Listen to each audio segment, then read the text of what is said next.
এত ছোট ছোট গাছ, তাও দেখো প্রচুর লঙ্কা ধরেছে। লঙ্কার ভারে এখন ডালগুলো বাঁকা বাঁকা হয়ে যাচ্ছে। তো সকালে কিসের জন্য লঙ্কা দেখাচ্ছি, নিশ্চয়ই একটা বিশেষ কারণ আছে। হ্যাঁ বন্ধুরা, অবশ্যই একটা কারণ আছে। তো সকালে রান্না করতে নিয়ে দেখি একটাও লঙ্কা নেই। গাছে প্রচুর লঙ্কা ধরছে, সেগুলো তুলে নিলাম। তো কিছু কিছু লঙ্কা ঠিকঠাক হয়েছে, কিন্তু কিছু কিছু এখনো ঝাল হয়নি। আরো কিছুদিন টাইম লাগবে। তো এত তাড়াতাড়ি ঝাল হয় না, একটু বাড়তি না হলে, মানে একটু বয়স না হলে লঙ্কার, তো ঝাল লাগবে না। দেখো কতগুলো তুলে নিয়েছি, একদম কচি কচি লঙ্কা। এদিকে দেখতে পাচ্ছ গাছে প্রচুর ফুল ফুটেছে আজকে। সকালে দেখেই তো মনটা একদম ভরে গেল, যে পুরো গাছ একদম সাদা হয়ে ফুল ফুটে আছে।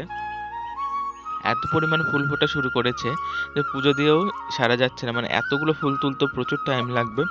গাছের ওপর নিচ চারিদিক দিয়ে প্রচুর ফুল। নিচেও দেখো কত ফুল পড়ে গেছে, কারণ তোলা হয় না তো সব ফুল। পরের দিন বাসি হয়ে সব ফুলগুলো নিচের দিকেই পড়ে যাচ্ছে। তো এত সুন্দর ফুল, এত সুগন্ধ ছেড়েছে। তো পুরো বাড়িটা একদম বাইরের দিকটা রাস্তা দিয়ে প্রচুর সুন্দর একটা সেন্ট বেরিয়েছে। এদিকে দেখতেই পাচ্ছ যে কত লাউ ফুল ধরেছে। এত ছোট গাছে লাউয়ের ফুল ধরেছে, তো এটা কি ভালো কারণ? না বন্ধুরা, গাছের পক্ষে এটা একদম ভালো না। কারণ এর তো ছোট গাছে যদি ফুল ধরে, গাছটা তো বড়ই হতে পারলো না, পুষ্টি নিতে পারলো না, সেরকম বৃদ্ধি করতে পারলো না, ছড়াতে পারলো না গাছটা। তো এত আগে ফল ফুল ধরে গেছে গাছে, তো এই গাছটা বেশি দিন টিকবে না হয়তো। এদিকে দেখতেই পাচ্ছ শশা গাছে, শশা গাছেও ফুল ধরেছে। আরেকটু যদি বড় হতো শশা গাছটা, তো ভালো হতো। কারণ এত ছোট গাছেও ফুল ধরলেই না গাছটা সেরকম ফল দিতে পারে না, পরে দু একটা ফল দিয়েই নষ্ট হয়ে যায়। এদিকে দেখো চা গাছটা নতুন পাতা গজিয়েছে, নতুন কুশি নিয়েছে গাছে। এখানে দেখতেই পাচ্ছ নতুন করে আবার মাটি খোঁড়াখুড়ি মনে হচ্ছে। তো এখানে আবার নতুন করে ডাঁটা বোনা হয়েছে। আর বেগুন গাছগুলো তো দেখো ভিটামিন ওষুধ দেওয়ার পর থেকে প্রচুর ফুল ফোটাও শুরু হয়ে গেছে। এদিকে দেখো গাছটা প্রায় মরেই গেছে, লাউ গাছটা, তাও ঢ্যাং ঢ্যাং করে একটা কত বড় লাউ ঝুলছে। তো দেখো গাছটা প্রায় মরেই গেছে। তো এদিকে ছোট্ট একটা লাউ আবার ধরেছে, ফুলের কুড়ির নিচে দেখতে পাচ্ছি। তো তোমরা কি দেখতে পাচ্ছ? কমেন্টে জানিও। ওই যে হালকা দেখা যাচ্ছে পাতার আড়ালে। এদিকে দেখো গাছে প্রচুর আম ধরেছে, আমের ভারে গাছের ডালগুলো একদম বাঁকা বাঁকা হয়ে পড়ছে। গুড মর্নিং বন্ধুরা, কেমন আছো তোমরা সবাই? কমেন্টে জানিও। প্রতাপ লাইফস্টাইলের আরেকটি ব্লগে তোমাদের অসংখ্য স্বাগত। সকালে দেখো প্রচুর ফুল দেখাচ্ছে, আজকে ফুলের সিজন দেখাচ্ছে। এত ফুল ধরেছে, পিছনে দেখো যে লাউটা, এই যে লাউটা ঝুলছে। তো প্রচুর গাছে ফুল ধরে গেছে। আবার এমনি সবজি গাছেও ফুল ধরেছে, ডাঁটা পাট সব তো একদম বিক্রি করে দিয়েছি। আমি সবে ঘুম থেকে উঠলাম, চোখ মুখ ফোলা ফোলা লাগছে, কথাটা হয়তো ন্যাকা ন্যাকা শোনা যাচ্ছে। তো এখনো ব্রাশ করিনি, ব্রাশ করে নিব। এই দিকের বেগুন গাছগুলো দেখো, এই দিকের বেগুন গাছগুলো দেখো প্রচুর ফুল ধরেছে। কিছুদিনের মধ্যেই বেগুনও ধরা শুরু হবে। ওই যে নিচে দেখতে পাচ্ছ ছোট্ট ছোট্ট কুটি কুটি বেগুন ধরেছে। আম গাছটায় এত পরিমাণ আম ধরেছে যে 3-4টা পেলা দিয়েও গাছটাকে সোজা করে রাখা যাচ্ছে না। তো এক সাইডে বেঁকে যাচ্ছে, হেলে যাচ্ছে গাছটা, এত পরিমাণ আম ধরেছে আমের ভারে। তো ঝড় আসলে তো সব আম একদম পড়ে লুটপুট হয়ে শেষ হয়ে যাবে। সকালটা দেখো, সকালের আকাশটা আজকে এত সুন্দর মনোরম দৃশ্য, তোমাদের সাথে শেয়ার না করে আর থাকতে পারলাম না। দেখো চারিদিকে পরিবেশটা কত সুন্দর। এইদিকে একদম ঝলমলে নীল আকাশ, ওইদিকে মেঘলা মেঘলা, হালকা ধোয়া ধোয়া মনে হচ্ছে। এই দিকটা একদম বেশি সুন্দর লাগছে। তার মধ্যে ওই দেখো দূরে একটু হালকা সূর্য উঠতে পারছে, মানে সূর্যের আভা একটু এসে পড়ছে, খুব সুন্দর লাগছে দেখতে। এই জায়গাটাকে তোমরা দেখতে চিনতে পেরেছো? তো এখানে তো প্রচুর ডাটা ছিল, সব তুলে বিক্রি করে দিয়েছি। এখানে ঘষি শুকাতে দিয়েছে। আর এক দেখো মহারাজা কি খাবার চাবাচ্ছে না কি করছে, সকালবেলা উঠেই দেখো শুয়ে টুয়ে, ঘর থেকে শুয়েই বেরোলো, তাও এত শরীরে আলসি। এদিকে ঘষি শুকাতে দিয়েছে, মানে গোবরের যে ঘুঁটেগুলো হয়। আর এদিকে যে ডাটা পাট ছিল তার পাশে যে লঙ্কা গাছগুলো ছিল, তো সেগুলো ড্রেনের মতো করে দিয়েছে, মানে কেল টাইপের করে দিয়েছে, যাতে জলগুলো একটু জমা হয়ে থাকে। কারণ প্রচুর রোদ এখন উঠছে, গাছে ঠিকমতো জল না পেলে গাছগুলো মরে যাবে। আর লঙ্কা গাছগুলোতে এত পরিমাণ জল দেওয়া হয় যে সাইড দিয়ে বেরিয়ে যায়, জলগুলো এক জায়গায় থাকে না।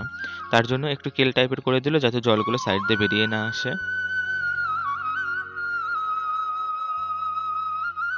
তোমরা কি দেখতে পাচ্ছ ভেন্ডি গাছগুলোর পাতার নিচ থেকে ভেন্ডিগুলো উকি দিচ্ছে?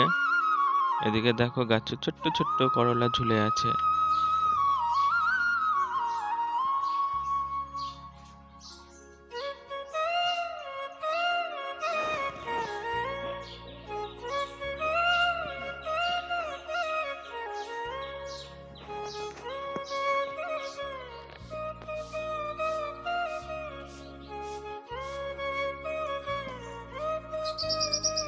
আজকের সকালের আকাশটা এত মনোরম লাগছে।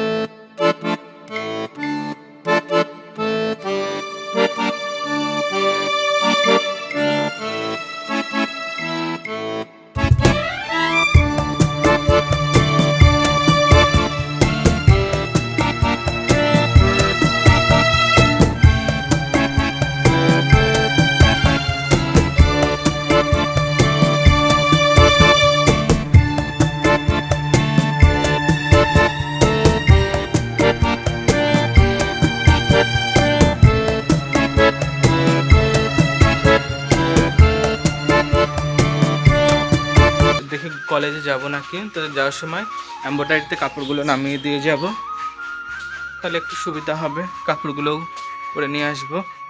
ঘরে ঢুকলাম, একটু ফ্যান দে, প্রচণ্ড গরম লাগছে।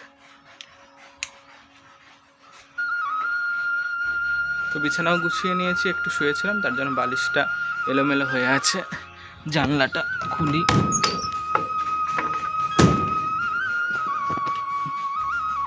তো বন্ধুরা এখন যাচ্ছি একটু গঙ্গারামপুরে কাপড় নিয়ে। ভালো লাগছে না আর কথা বলতে, মানে কী যে করবো বুঝি না। ব্লগ করি, একটু যদি কেউ আশেপাশে সাপোর্ট না করে, নিজের ফ্যামিলি মেম্বার যদি একটু সাপোর্ট না করে, ফ্যামিলির মানুষগুলো, এডিট করতে বসলে এদের সমস্যা, একটু বসলে এদের সমস্যা, আর কোনো দিকে আর ভালো লাগে না। আর দিন এই যে করে দেয়, এদের পোষাই না মানে এই একটু ব্লগ করার জন্য এডিট যদি না করি কেমন করে আপলোড দেওয়া যায়, এদের সেটাও বোঝে না। মানে সারাদিন শুয়ে বসেই থাকি আমি।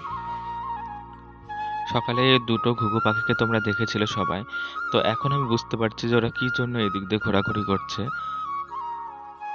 ওই বেগুন গাছের মধ্যে দিয়ে ওই ডাঁটা বোনা হয়েছে, তো সেই ডাঁটার বীজগুলোই ঠুকে ঠুকে খাচ্ছিল। পরে বুঝতে পারলাম এই ব্যাপারটা, যে ওরা ডাঁটার বীজগুলো কোথায় কোথায় ফেলেছি, মানে সেইগুলো খুঁটে খুঁটে খেয়ে নিচ্ছে।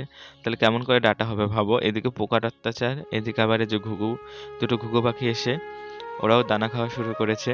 হয়তো ওদের কাছেও মিষ্টি লাগে, খেতে ভালো লাগে, তার জন্যই ওরা খোঁজ পেয়ে চলে এসেছে দুইজনে। তো আমি একটু তাড়িয়ে দিলাম ওদেরকে।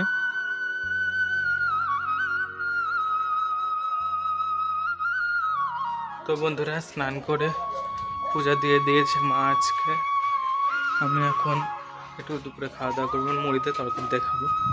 সকালে ভাত খেয়েছি, আর ভাত খাওয়ার ইচ্ছা হয় না, তোমাদের সাথে শেয়ার করতে ভুলে গেছিলাম। তো এখন মুড়িতে একটু তরকারি দিয়ে খেয়ে নিই। আবার টিউশন পড়তে আসছে, ওকে একটু বসালাম। এখানে দেখো ট্যাংরা মাছের ঝোল নিয়ে নিয়েছি, একটাও মাছ নিইনি। মাছ আছে তরকারির মধ্যে মাছ আছে, তাও মাছ নিলাম না, যে হাতে নিয়ে খাবো আবার কাটা টাটা ফেলার জন্য ঝামেলা। আর এমনি তো মাছ আমি অত পছন্দ করি না খেতে। তো অনেকগুলো ট্যাংরা মাছ নিয়ে আসছিলো, অর্ধেক রান্না করেছে, অর্ধেক এখন আছে। রাত্রে হয়তো আলু বেগুন দিয়ে রান্না করবে। সকালে তো আলু গুলে রান্না করেছিল, আলু বেগুন ডাঁটা দিয়ে হয়তো রাত্রে রান্না করবে। তো এখন একটু খেয়ে নিই ঝটপট। টিউশন পড়তে আসে, টিউশনে পড়াবো, তারপরে আর এক ব্যাচ আছে পড়াতে হবে, আবার কাপড় আনতে যেতে হবে। প্রচুর চাপ এখন, ঝটপট করি এখন। তোমাদের সাথেও আবার কথা বলতে হবে, তোমাদের একটু শেয়ার করতে হবে সব কিছু। তো একজনকে পড়ানো হয়ে গেছে, এটা আর একটা ব্যাচ আসছে, তো বারান্দায় বসিয়ে রেখেছি। এই দেখো এর অবস্থা, পড়াশোনার নাম নেই, কোনো কিচ্ছু পড়াশোনা করে না। যা একটু শিখিয়েছিলাম সব কিছু এবিসিডি ক খ সব ভুলে গেছে। বাড়ি থেকে তো একটুও পড়াশোনা করায় না হয়তো, আমার মনে হয় যেটা, তো সেটা বলছি। টিউশনে এসে 5 মিনিটও হয়নি, টিউশনে এসে বসেছে। দেখো ঘুমে বসেই থাকতে পারছে না, এই তো শুয়ে পড়লো। কতটা তাহলে ভাবো, যে 4টার দিকে টিউশন পড়ায়, তাহলে 2টা থেকে কি 3টা থেকে যদি টিউশন পড়ানো শুরু করি, তাহলে ঘুমে এদের কি অবস্থা হবে। 4টে থেকে পড়ানো শুরু করেছি, তাও এরা ঘুমে মনে হয় চোখে দেখে না।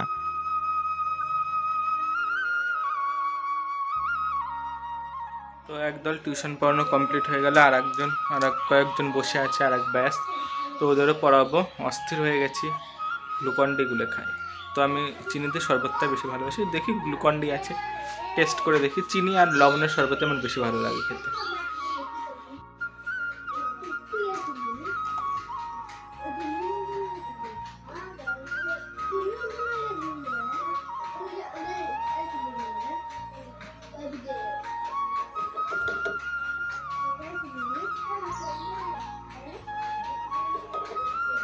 বোতলের মুখটা বড়, কিন্তু তাও চামচটার জন্য মনে হচ্ছে ছোট, তার জন্য অল্প অল্প করে ঢেলে নিচ্ছি।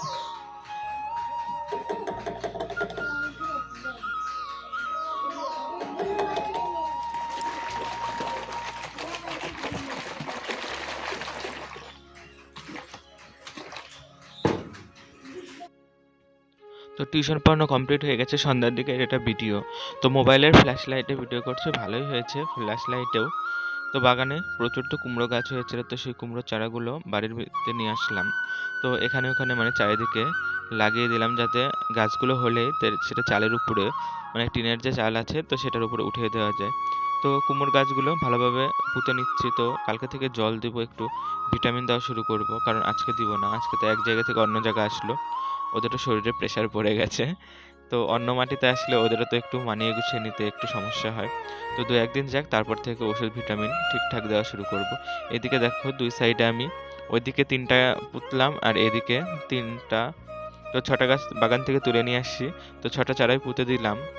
তো কুমড় হলে তো প্রচুর কুমড় হবে, তোমরা তো দেখতেই পাবে। তোমাদের সাথে তো সবকিছু শেয়ারই করি, কোনো কিছু তো শেয়ার করা বাদ দেই না তোমাদের সাথে। তো দেখতেই পাচ্ছ একটু রেডি হয়ে গেছি, গঙ্গারামপুর যাব। সকালে তো দেখলেই যে কাপড় দিয়ে আসলাম, সেই কাপড়গুলোই নিতে যাব এখন। চোখ মুখ খুলে গেছি, টিউশন পড়াতে পড়াতে বাচ্চাদের মাথা টাথা একদম শেষ, মাথার তার চোখ টোক একদম শেষ শেষ শেষ, একদম অবস্থা শেষ।